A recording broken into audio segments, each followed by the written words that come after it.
Biblioteca de Bolso.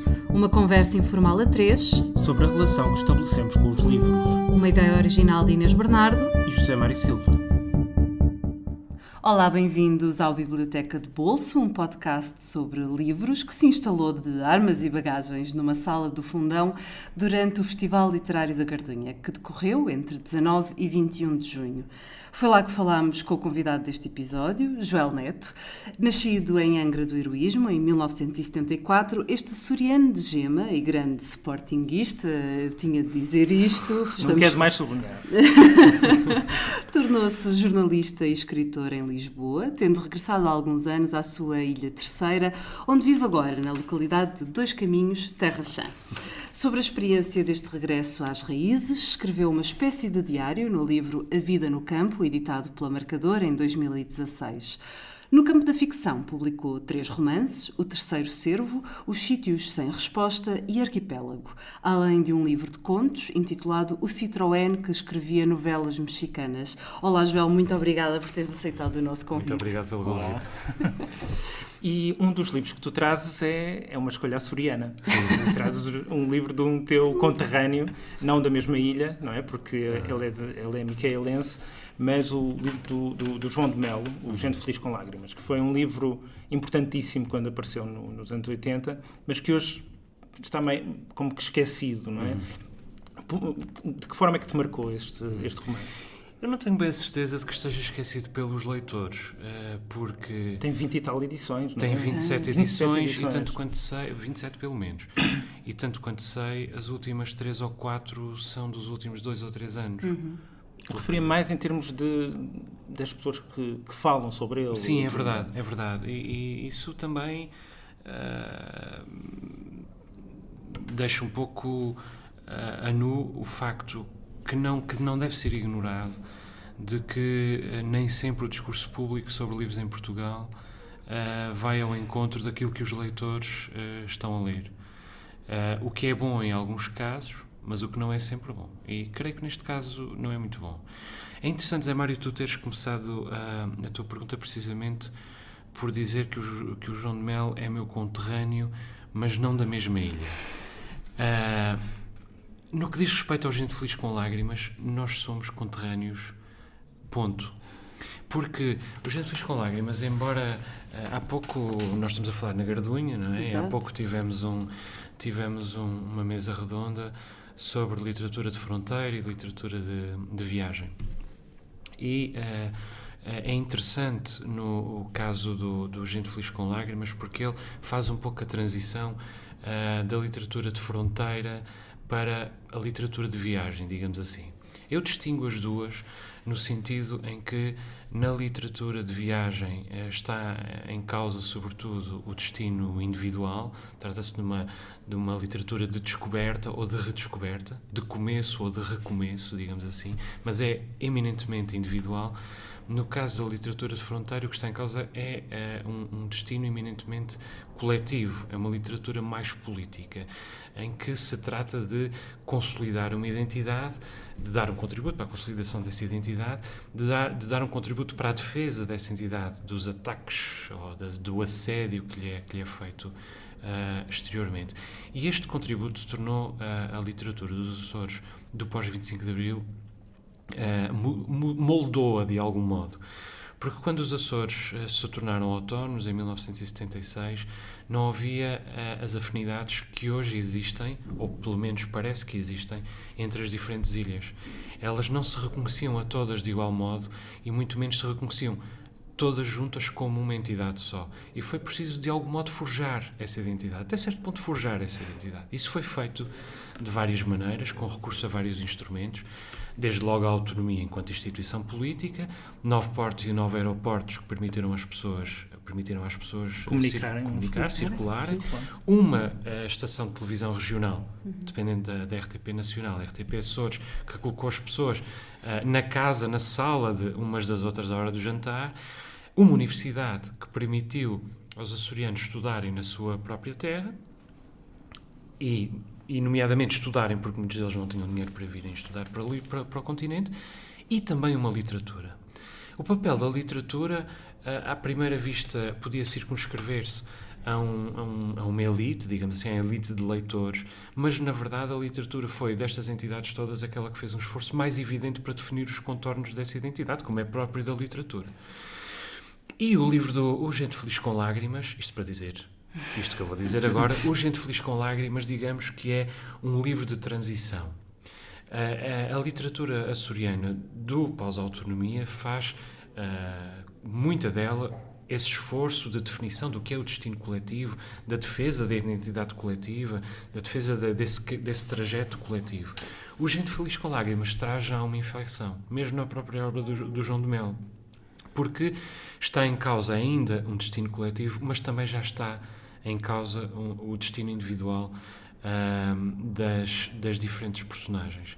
E, portanto, é talvez o primeiro momento relevante na literatura açoriana em que nós voltamos a pensar novamente de um ponto de vista individual, em que um livro espelha algum apaziguamento com as conquistas que foram feitas do ponto de vista da consolidação da identidade e da autonomia política e volta a olhar para dentro de si. E, portanto, essas duas forças estão em tensão em todos os livros, destino coletivo e individual, estão, muitas vezes, aquilo que se trata de perceber é se o player, o ator, é um intérprete do destino coletivo ou é uma carta fora do baralho, ou se o seu destino individual está em consonância com o destino coletivo ou é ele próprio uma carta fora do baralho. No caso do João de Melo, estão em força também, estão em jogo também estas duas forças, e elas estão equivalentes, estão equilibradas. Normalmente há a primazia de uma sobre a outra, mas acho que é interessante que, desse ponto de vista, é um romance total, porque é um romance que, ao mesmo tempo, olha para o futuro e para o passado, para o exterior e para o interior. E é por isso que eu creio que ele só tem um paralelo na história da literatura feita nas ilhas. Eu sei que o João de Melo já disse muitas vezes publicamente que prefere, na sua obra, O Meu Mundo Não É Deste Reino, que é um tremendo livro, mas mas eu acho que O Mau Tempo no Canal e O Gente Feliz com Lágrimas podiam ser um díptico pré e pós autonomia, realmente dois grandes exercícios sobre o que são os Açores, o que é a identidade dos Açores. E tu que te sentes também herdeiro desta literatura e que tentas também lutar por isso, tu lembras-te do impacto da primeira vez que leste O Gente Feliz com Lágrimas? Lembras-te desse momento, de que idade é que tinhas, do impacto que teve em ti? Foi muito interessante, porque eu li O Gente Feliz com Lágrimas em Lisboa e foi talvez o primeiro... foi a primeira vez que eu, estando em Lisboa, me confrontei de repente com a minha própria identidade açoriana e com a urgência de preservá-la. Hoje penso que é mais ou menos consensual que eu faça esse esforço de preservação e filo porque me investi dessa necessidade, mas também porque não conseguiria não fazê-lo, preciso de fazê-lo. Li O Gente Feliz com Lágrimas no primeiro ano de faculdade. Curiosamente, a conselho da minha então namorada, e que foi a minha primeira mulher. Porque eu ofereci-lhe o livro como um açoriano oferece uma coisa da sua terra, mas eu não tinha lido o livro. E a certa altura na nossa relação começaram a entrar elementos sobre a minha própria identidade que eu nunca tinha vertido. Como se aquela rapariga, jovem mulher, me conhecesse para além de um ponto que eu julgava ter sob controle. E ela estava a conhecer-me através daquele livro, o que é provavelmente a melhor coisa que se pode dizer sobre um livro. Exatamente, é que eu estava a pensar. E eu naturalmente fui ler o livro e foi quase uma epifania. Também te percebeste a ti mesmo melhor através do livro? Sim, creio que isso acontece com todos os livros que nos marcam, mais ou menos, não é? E este marcou-me muito e, portanto, percebi-me muito melhor. Mas nesse lado, na questão da identidade? Na identidade, em particular, na questão da identidade, porque o João de Melo tinha feito um percurso não tão diferente assim do meu. O João de Melo veio para Lisboa aos 11 anos para um seminário católico. Eu vim para Lisboa aos 18 e era protestante. Mas, entretanto, ambos tínhamos perdido a fé. Ambos éramos pobres, de famílias bastante modestas, embora naturalmente eu tenha menos 25 anos do que ele, e portanto é uma geração, exatamente. Sim. É outro tipo de pobreza. É outro tipo de pobreza, claro. Mas tínhamos muitos pontos em comum. Vínhamos de origens eminentemente rurais. Eu não tinha lidado com a avareza, que ele identifica como a miséria humana suprema, mas tinha lidado com alguma privação. Tinha uma coisa que era o facto de ser protestante, transformava-me numa ilha dentro de uma ilha, ou seja, não tinha esse diálogo com que ele tinha podido ter. O vizinho dele estava na mesma condição que ele. Eu não tinha isso. O meu vizinho não estava na mesma condição que ele. Eu tinha mais uma fronteira ainda a atravessar. Mas ainda assim, apesar das diferenças, o João tinha empreendido numa viagem não tão diferente assim da minha. E mostrou-me aquilo que os grandes livros nos mostram sempre, a maior ou em menor grau, que é: tu não estás sozinho no mundo. E isso foi muito comovente. Eu não nasci numa casa de livros. Nós tínhamos, a minha família não tinha muitos livros, nem tinha hábitos de leitura, a não ser um livro típico nas famílias protestantes, que era a Bíblia Sagrada. E a Bíblia Sagrada foi extremamente importante na minha formação, mesmo depois de me ter tornado ateu, continua a ser muito, muito importante na minha formação, ainda hoje é muito importante na minha... Eu creio que sou um ateu com uma dimensão humanista e faço remeter esse humanismo, passo o autoelogio à Bíblia Sagrada e à minha formação cristã. Mas o primeiro livro que eu comprei com o meu próprio dinheiro foi o primeiro livro, talvez o primeiro livro adulto que eu li e comprado com o meu próprio dinheiro, o meu primeiro momento de procura de um livro e de transporte desse livro para casa, para a minha mesa de cabeceira, como um objeto que é meu e que vai dar início a alguma coisa, a um pouco de formação, digamos, a uma formação. Foi um livro do Daniel de Sá chamado Um Deus à Beira da Loucura. Era uma novela que ele, entretanto, desenvolveu como romances e com o título E Deus Teve Medo de Ser Homem. Já aí estava o impulso, alguma subversão, provavelmente, na escolha desse livro, o impulso de compreender a fé. Aliás, os 3 livros que eu trago hoje têm todos este elemento da fé, só reparei nisso agora, hoje de manhã, já depois de ter sugerido os livros. Se calhar não foi por acaso. Não foi por acaso, não foi por acaso, seguramente.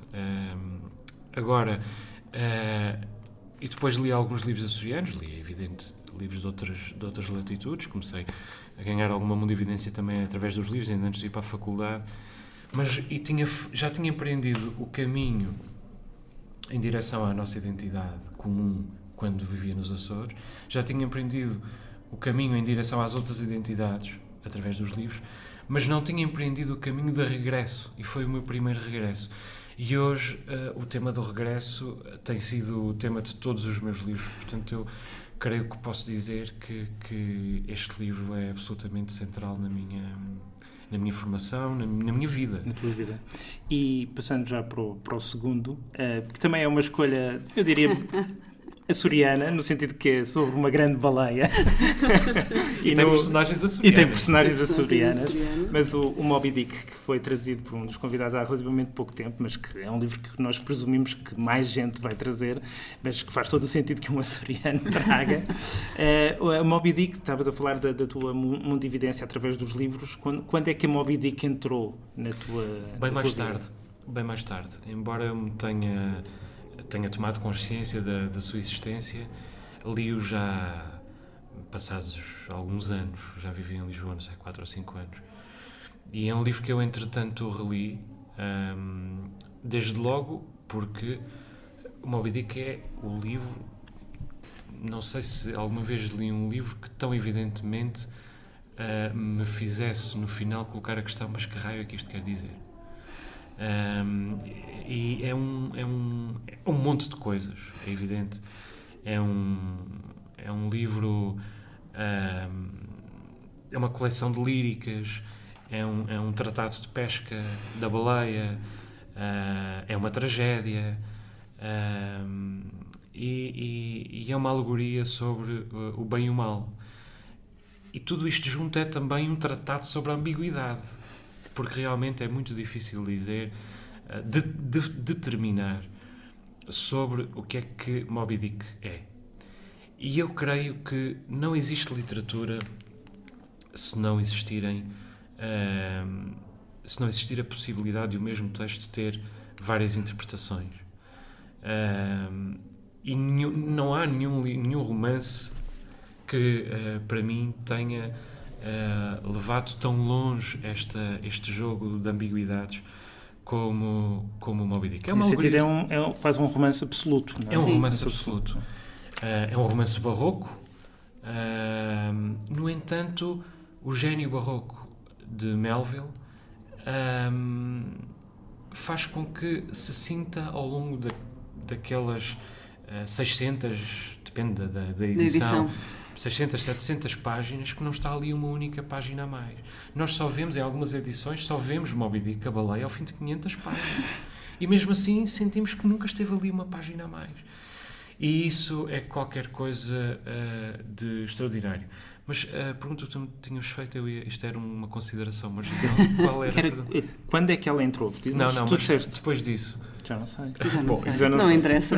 Mas eu estava a dizer que é uma alegoria sobre o bem e o mal. É um livro sobre o bem e o mal, um exercício sobre o bem e o mal. Mas onde é que está o bem e onde é que está o mal? Quem é que é verdadeiramente o vilão da história? É a baleia assassina ou é o caçador vingativo? Agora podemos colocar a questão de outro modo, porque quando nós fazemos uma adversativa, o segundo elemento da adversativa ganha sempre preponderância. Sim. Portanto, eu pergunto ao contrário. Quem é o vilão da história? É o caçador vingativo ou é o monstro assassino? São os dois maus? Sim, mas são também os dois bons, de algum modo. A baleia é láctea, monstruosa, mas colossal e ao mesmo tempo vulnerável. Não há nada mais comovente do que um colosso vulnerável. A dimensão tem importância. E depois, no entanto, este colosso não tem olhos, nem nariz, nem boca, não tem expressão. É apenas uma massa branca e imensa, um continente que passa por nós e nos abalroa. Agora, do lado de Ahab, eu digo em inglês porque em português é muito difícil de dizer. Parece que estamos a rir. E a personagem não é muito risonha. Não é muito risonha, não. Mas este homem que é um homicida e que arrasta uma série de homens para a morte, ele é também vítima de um sortilégio, de um feitiço que lhe foi lançado. Ele é também um instrumento do bem ou do mal na luta contra o bem ou contra o mal. E, portanto, todo esse jogo de ambiguidades é qualquer coisa de profundamente inquietante. Sendo que, ao mesmo tempo, e numa segunda linha, Moby Dick não deixa de ser um livro de aventuras. Não é um livro de aventuras com a eficácia de um Salgari ou de um Júlio Verne. Não é puramente um livro de aventuras, mas é ainda assim um livro em que a intriga de aventuras nos embala ao longo de todas aquelas páginas. E, portanto, é muito, muito difícil, depois de vencer talvez a página 50 ou 60, que é provavelmente onde toda a gente para, que é no momento em que entra em jogo um pouco mais de inquietação filosófica, muita gente para. Mas vencida essa página é muito difícil é muito difícil escolher 3 livros. Pois, claro. Como 2 literatos como vocês são, sabem. Né?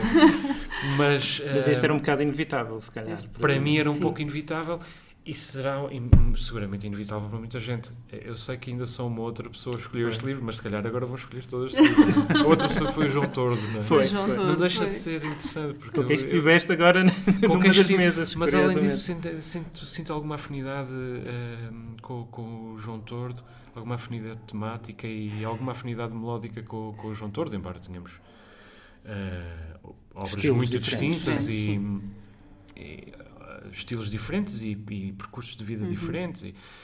Mas sinto alguma afinidade até pessoal por eles. E agora cada vez mais, não é? Sabendo que ele escolheu também Moby Dick. É verdade. Podes sair daqui e dizer, João! Sim, acho que os livros os livros centrais na nossa vida criam entre nós pequenas irmandades. Claro, claro que sim. O terceiro livro, sendo que tu tiveste uma formação cristã, mas protestante, é de um católico. É de um católico. O Graham Greene, o The End of the Affair, que em português é O Fim da Aventura. Aventura aqui no sentido de romance amoroso, não é? Porquê este em concreto? Bom, tu, desde logo... querias escolher o Graham Greene. Não. É não, este livro em particular. Eu estive em dúvida entre o Graham Greene e o Somerset Maugham, O Fio da Navalha, em que também está em causa a fé de algum modo, mas, digamos, outra relação com... Agora, Graham Greene, O Fim da Aventura, é um livro que não é sobre um triângulo amoroso, é sobre um quadrado amoroso, em que um vértice é muito mais poderoso do que os outros dois. Esse vértice é Deus.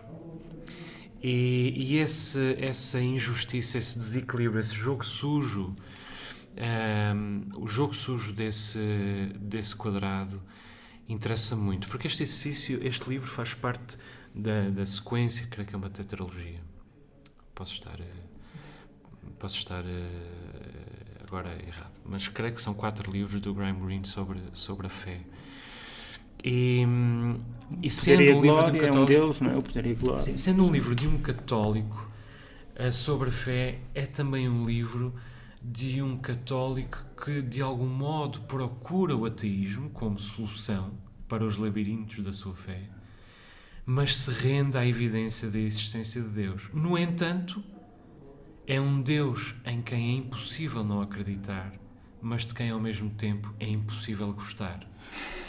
E esta multiplicidade de emoções, de sentimentos que a entidade de Deus provoca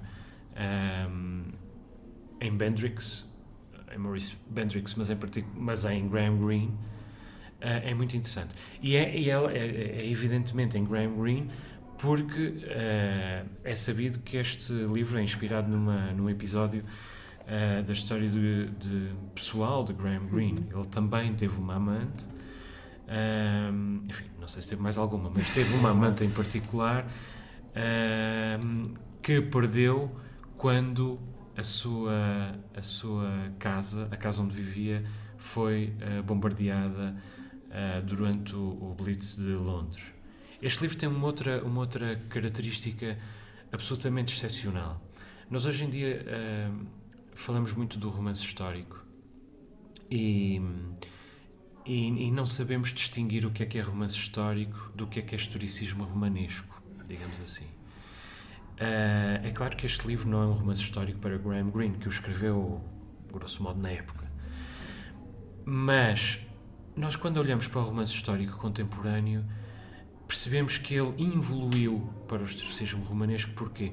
Porque a história deixou de estar ao serviço da narrativa e a narrativa passou a estar ao serviço da história. E O Fim da Aventura é paradigmático no que diz respeito à reconstituição de um tempo, de um lugar, de um momento histórico, porque ele nos dá muito poucas coisas do Blitz de Londres, de 1940-41. Muito poucas coisas, e no entanto é um retrato magistral, sem que ele nos dê quase nada, mas quase nada mesmo, do Blitz de Londres. Nós conseguimos estar em Londres e conseguimos intuir um pouco, naturalmente, do que foi todo o ridículo, para além de toda a dor e todo o horror da guerra, ao mesmo tempo todo o ridículo de um conflito, todo o absurdo e até toda a parte gaga de um conflito militar daquela natureza. E, portanto, estas duas vertentes Eu estou a falar com muitas certezas, porque eu sou uma pessoa tímida que precisa de revestir-se de certezas. Mas daqui a bocadinho, se calhar, dizia coisas completamente sobre estes livros, mas eu creio que, sobre estes 3 livros, mas eu creio que estas duas vertentes,